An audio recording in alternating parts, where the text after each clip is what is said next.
to show speed art videos on the channel has been such a great experience. Seeing things come together from simple means in order to create something incredible is consistently entertaining.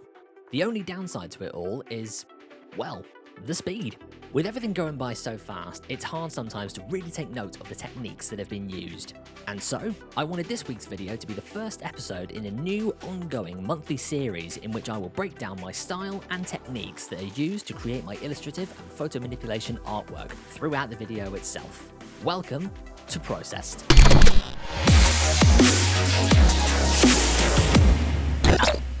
To start this new series off, I thought it appropriate to do another illustrative piece. With all of the elements involved in creating something like this in Photoshop, breaking all of the elements down to learn from seemed like the ideal option. This piece is being created against a comic book cover and page layout template that I created for all of my illustrative needs related to this medium. With pixel dimensions of 3300 by 5100, this is to allow the right amount of quality from the image so that nothing is lost. When it comes to print, it's better to go large so as to retain the detail of the work. Since my other drawing videos have been comic book based, I saw no need to break tradition and to base this piece on the title Killadelphia, written by Rodney and with art from the amazing Shawn Alexander. The story of the title revolves around a beat cop that becomes entangled in a mystery in the city of Philadelphia, which has fallen victim to corruption, poverty, brutality, and vampires. This piece took about 14 hours to complete, the longest I've spent on any piece so far, but don't worry, parts of this video will be sped up considerably for convenience. If any of you have a pen and paper, or if you use drawing tablets like myself, please feel free to follow along and pause the video where you need to. So, when I start any drawing, I always do a rough concept in cyan to map out what I'm looking to do and what's going to populate the page. Normally, I will do this maybe about 5 or 6 times until I settle on something. But for the sake of the video, this was already mapped out on a little doodle in my notepad. When doing characters on a grid system like this, it's always best to keep them within the most inner trim line. This way, if it does ever go to print, none of your artwork will be lost in the bleed. When it comes to drawing anatomy, always have a good warm-up before starting the official artwork. If you don't know how to do that at all, the best trick I've learned is by drawing one part of the body for about a week and then connect the rest of the pieces together over time. Honestly, it does help. For this design, I wanted the lead vampire character, Abigail Adams, front and center with a legion of the undead rallying behind her. To showcase her as the head of the vampires, I wanted her appearance, like she is in the comics, to have this aura of elegance and viciousness, but having her style of the 1950s femme fatales. I thought this was a nice way to hint at how old she is, given that in common media, vampires do not age. The vampire Horde, however, I wanted them to be done in a way that shows them off as minions, monsters, shadows of their former selves, as if all of their humanity was stripped away. I based their appearance on Count Orlok from the 1922 silent film Nosferatu. If you haven't seen it, check it out because it's great. I also wanted their mouths to be long when opened. For this, I used this shot from the 2004 film Van Helsing as reference. More of this will be visible in the details later on. To save myself some time, I drew only one rough for the vampires and then duplicated them in order to position them where I wanted them to be.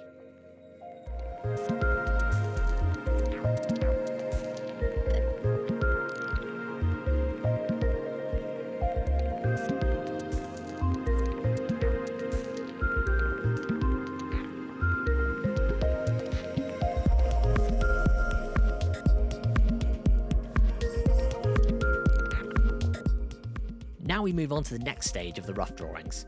It is here where we begin to fine-tune the details of each subject.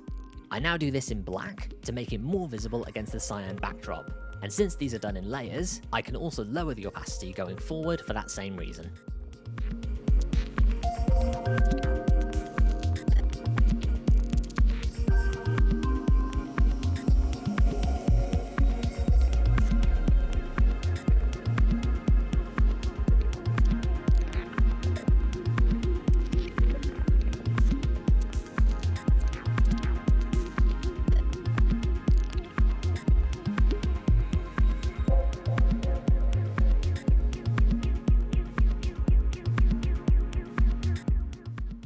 As you might have noticed, my vampires are holding their hands together as if they're praying. I wanted them to be done this way, as something about the undead doing a gesture that resembled religion in any form has that great sense of blasphemy. I was inspired to do this based on the vampire scene in Midnight Mass when it enters the church wearing priest robes. Very creepy imagery, but effective.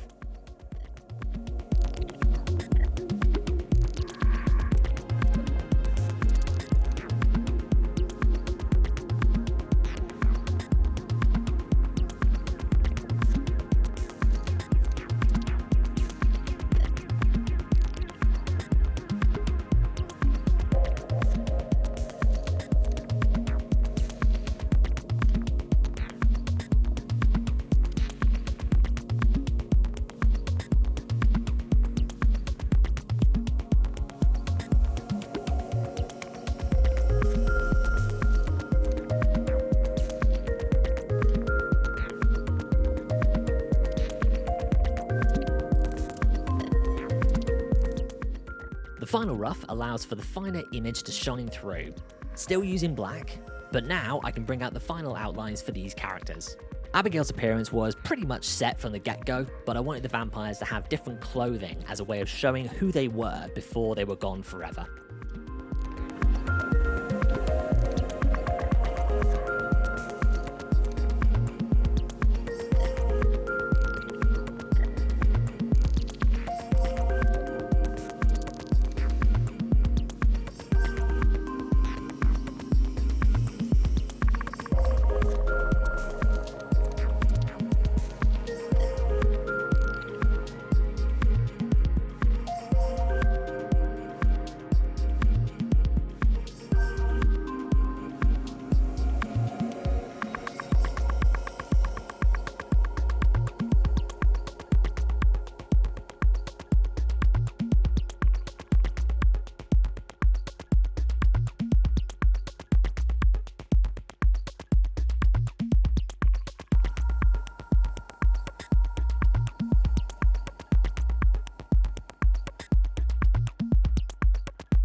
Now we come on to my favourite stage, inking.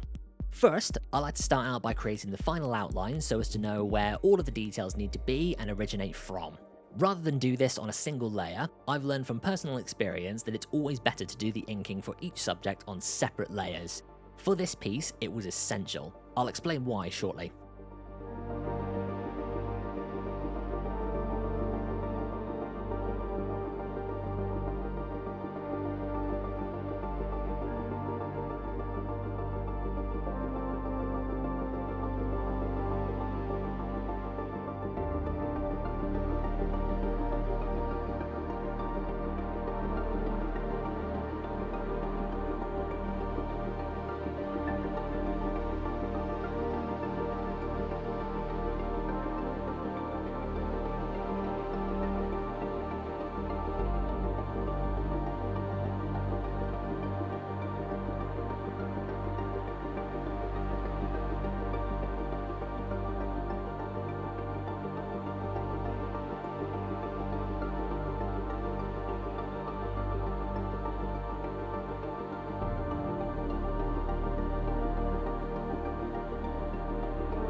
Now that the outlines are all done, I begin adding in all of the fine little details. This is quite a time-consuming process, but it's always worth it in the end. As you can see, my art style is very much the dot and dash style, which is actually quite excellent for this kind of work.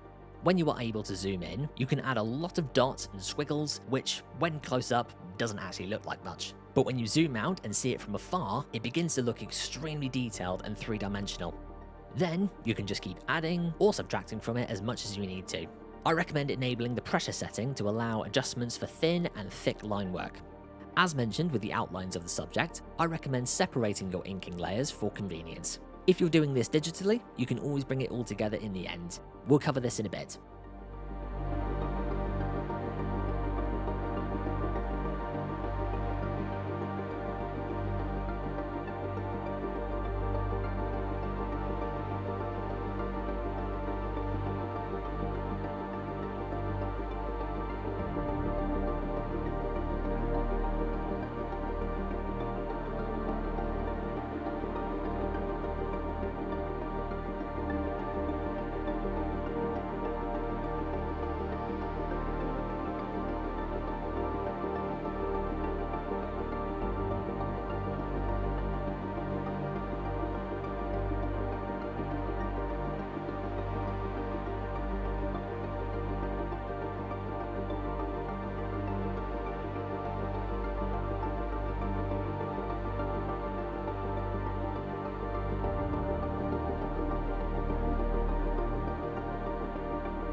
I finally reached a moment during the inking process where I drew Abigail's hand way too small.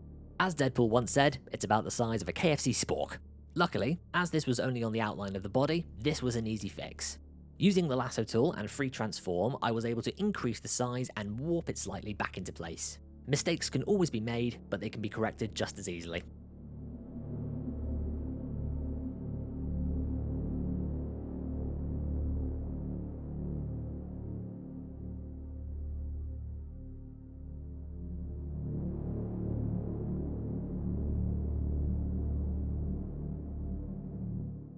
The next stage is called flatting. I have no qualms in saying that this is the most tedious part that you will encounter when doing work like this. I can see why professional colorists hire people to do this part of the job. What the flattening process involves is isolating every single aspect of the drawing with the lasso or polygonal lasso tool, and then assigning a specific color to make it easier to select during the color stage later on. You don't need to worry about the colors being exact to the ones that you're thinking of using. Any random color will be fantastic, as long as it's not used more than once. The more simple your image, the less aspects you need to isolate. The more detailed the piece, the more there is. For this piece, the flattening process took roughly about 3 hours, so this is actually going to be sped up for all of you. Again, these have all been done as their own layers for each subject. First, I like to start by adding a grey overlay to ensure that no white comes through on the subjects. Using the lasso tool, I take away what I don't need. Then, I proceed to adding the colour. I like to personally start from the back and work my way to the foreground. This allows the layers to stack on top of each other so that nothing overlaps mistakenly.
Now that everything is flattered, I always like to create a background to work against. This way, you can build your colour palette to better effect.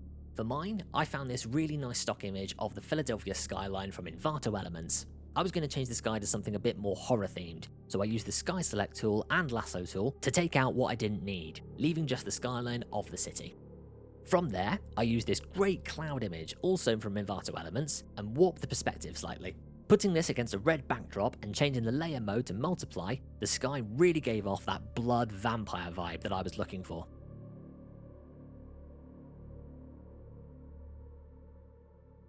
Okay, so when you're about to start colours, it's important to select your areas and select the colour you really do want to use. From the flats, I make my selection with the tolerance turned down to 10. Creating a new layer, I fill that selection with the chosen colour, and enable the Lock Transparent Pixels tool.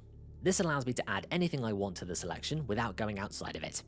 Then, I just rinse and repeat this process for the whole image. Each selection has its own layer, which is then grouped together for each subject, just to stay organised.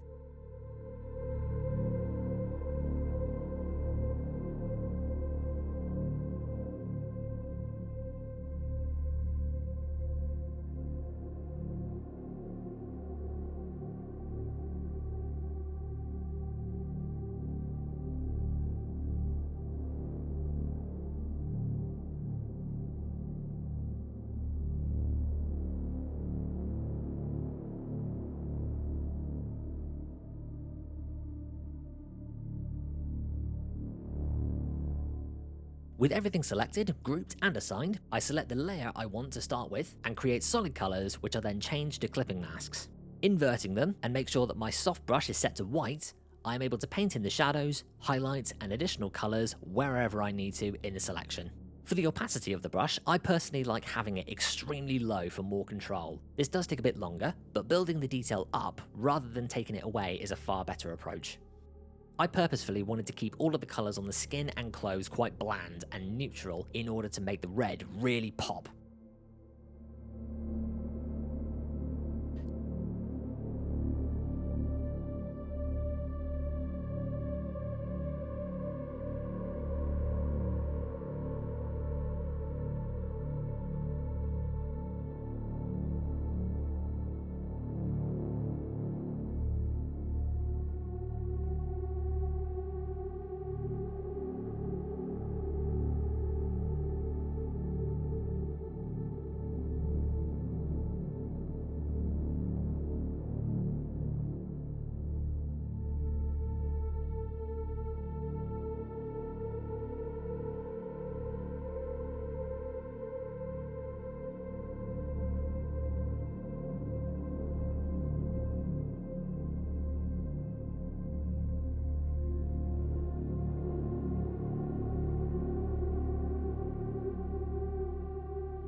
To really bring out the vampiric nature, I wanted to increase the blood texture by adding some splatter effects. I got these paint splatter overlays from Envato Elements.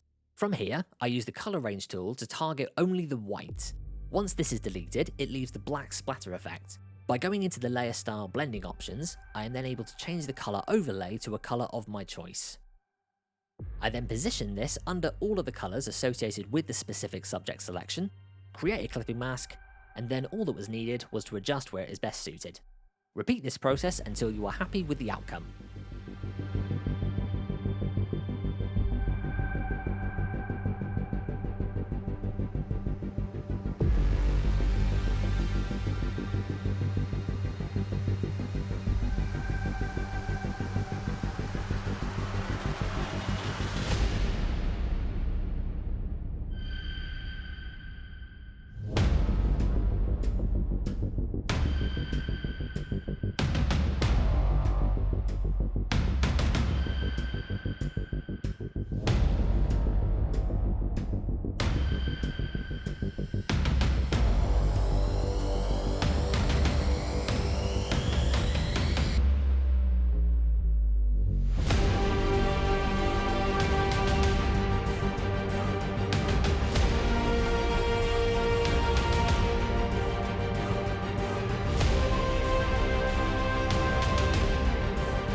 Now I'm just adding the final effects, so I'll let the video play out from here. If you've enjoyed this first episode of ProcessED and want to see more in this series next month, do let me know your thoughts in the comment section below. As always, be sure to hit that like button, subscribe to the channel, and click the bell icon to stay notified when new content drops. You guys are the best. I'll catch you in the next video.